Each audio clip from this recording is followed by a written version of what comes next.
በድጋሚ እኔ ነኝ። መልካም ሰኞ ማለዳ።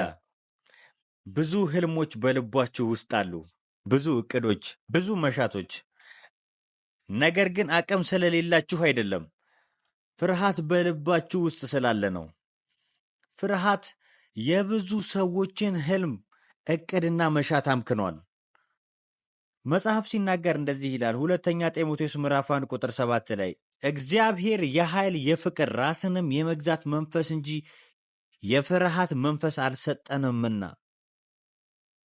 ይህን ነው እግዚአብሔር ለእኔና ለእናንተ የሰጠን። ስለዚህ ይህን አበረታታችኋለሁ። ሳምንታችሁን ስትጀምሩ ፍርሃትን ሰብራችሁ ውጡ። ይህንን ቃል ታመኑ። ወደ ጎን ትታችሁ የነበረውን ህልም ማሰብ ጀምሩ። ይህንን የማሳካት አቅም አላችሁ። ፍርሃት ከዚህ በኋላ አያሸንፋችሁም እናም አይመራችሁም። ምክንያቱም ፍቅር ሁሉንም ፍርሃታችሁን ያስወግዳል። እናም የምትፈልጉት ኃይል በውስጣችሁ አለ። እናም ፍጠኑ፣ ህልማችሁ ጋር ድረሱ። መልካም ሰኞ ይሁንላችሁ።